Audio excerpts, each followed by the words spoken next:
About a stadion's distance or so from Kaphyae is a place called Condylea, where there's a grove and shrine of Artemis, who in olden days was called Condyliatis. And they say that the goddess's name was changed for this reason. Some kids who were playing around the shrine, no one can remember quite how many, found a rope. They tied the rope around the neck of the goddess's statue and claimed that Artemis had strangled herself.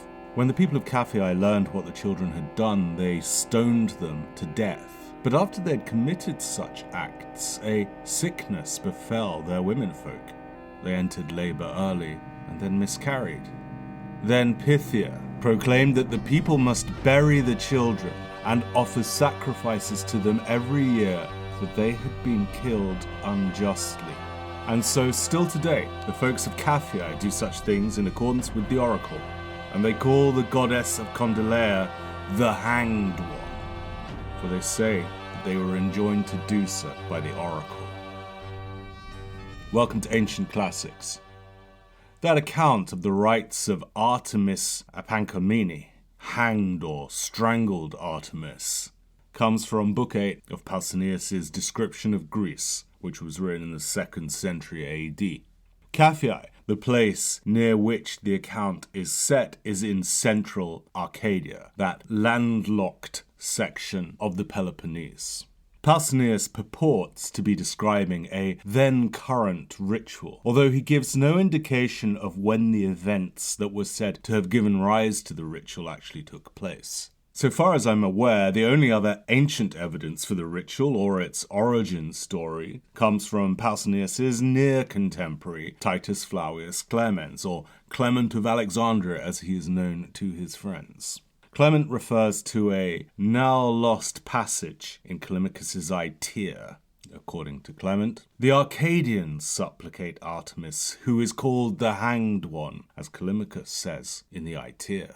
Without any corroborating evidence, one might perhaps be skeptical as to whether the ritual that Pausanias describes happened at all. However, Pausanias writes with a sense of location and specificity both here and elsewhere in his account of Arcadian rituals that suggests he might have indeed visited these parts. It's very different from stories of the kind one might find in, say, Herodotus, of distant lands that are at best second, if not third, fourth, or fifth hand. The details that Pausanias does give us are scant. The story goes that some local children playing near a shrine of Artemis found a rope, tied it round the neck of a statue of Artemis, and claimed that she had strangled or hanged herself. For this desecration, the locals stoned the children to death, whereupon a sickness befell the locals, causing many women spontaneously to miscarry. Pythia, the oracle at Delphi that is, suggested that the sickness was punishment sent by Artemis for unjustly killing the children, the ones who strangled the goddess,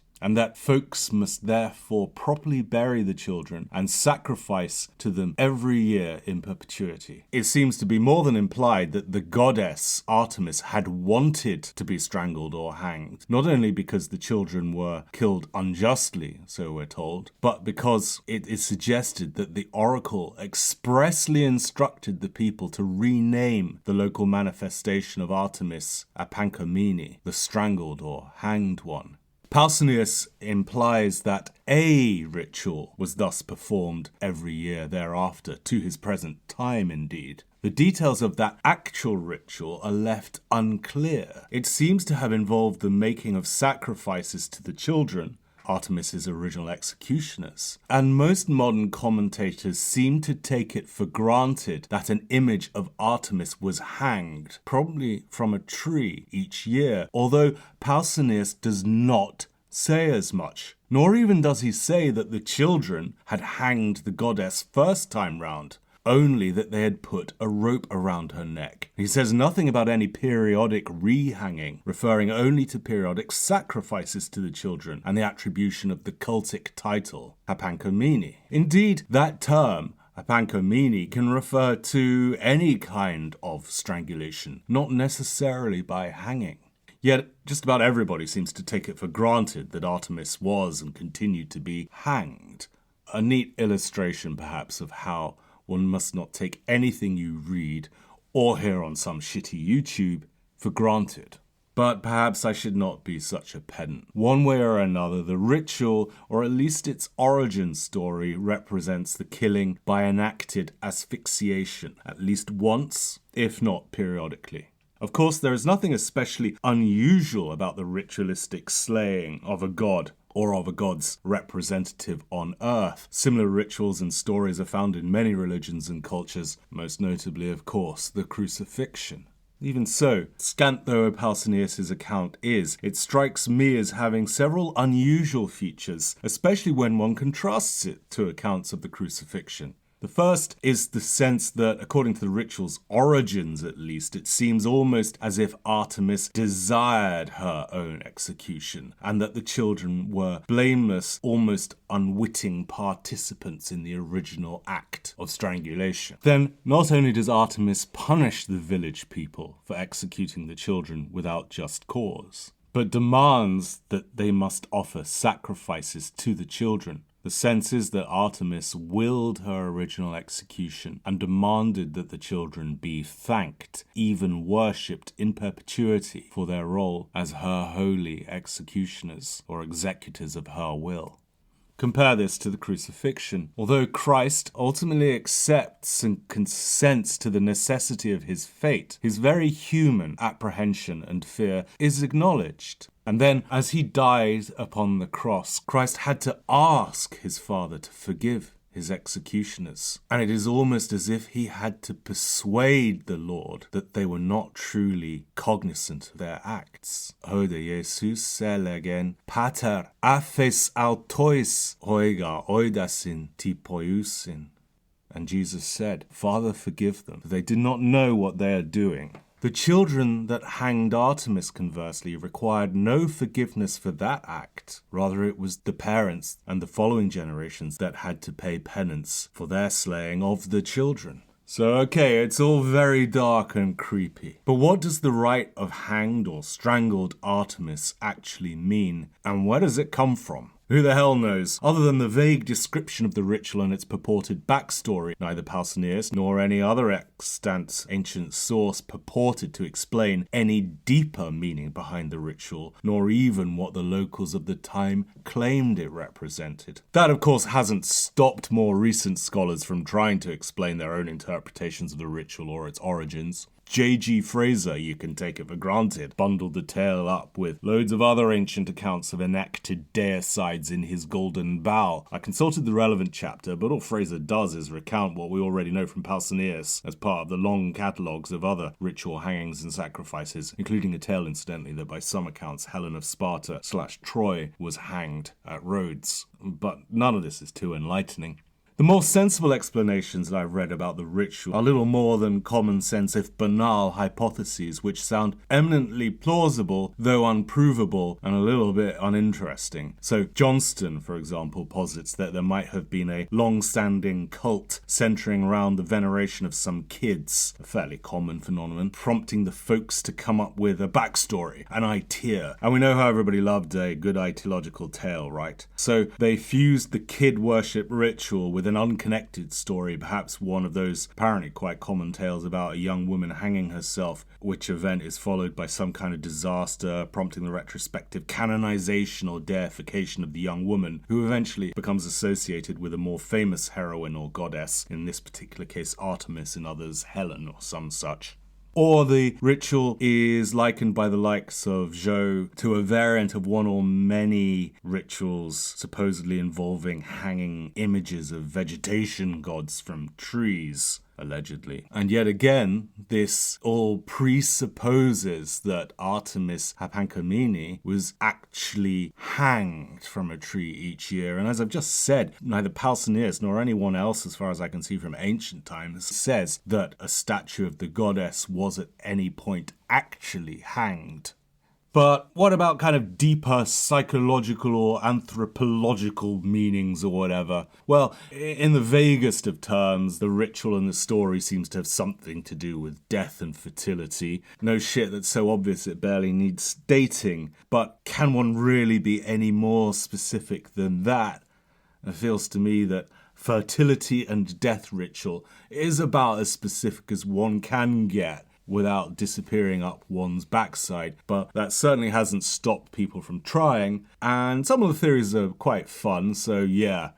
Helen King had a really neat theory, credible or otherwise. Strangulation or hanging is a bloodless means of killing. Death by hanging is usually associated with execution or self-deletion. I apologize for the YouTube-friendly bowdlerization there. But strangulation is also, albeit less commonly, associated with sacrifice. Apparently that's how the Scythians conducted sacrifices. The Greeks, conversely, cut their victims.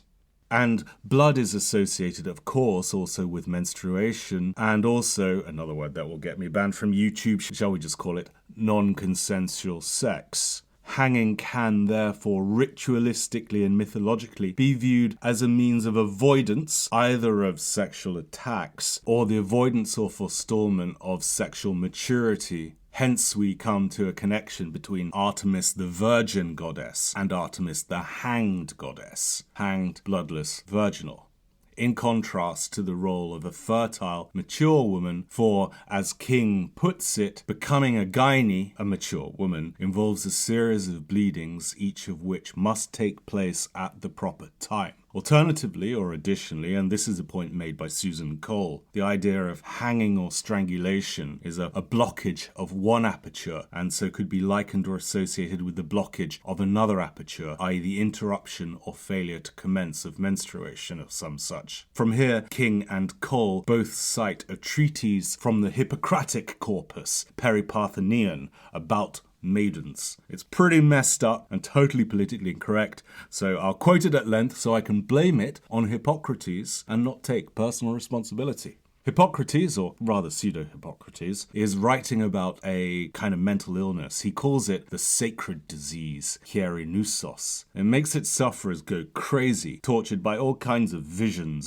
and often those visions are enough to prompt the disease's victims, usually female, to hang themselves. If a girl upon reaching maturity does not get married, then she's particularly vulnerable to this affliction, something to do with the build-up of menstrual blood in the uterus, which builds up inside and makes young women very ill. Eventually the young woman goes crazy, and to quote Hippocrates, she names strange and frightful things, and these urge the women to take a leap and to throw themselves down wells or to hang themselves as being better and in every way advantageous. When there are no visions, there is a pleasure from which the woman loves death as some kind of good.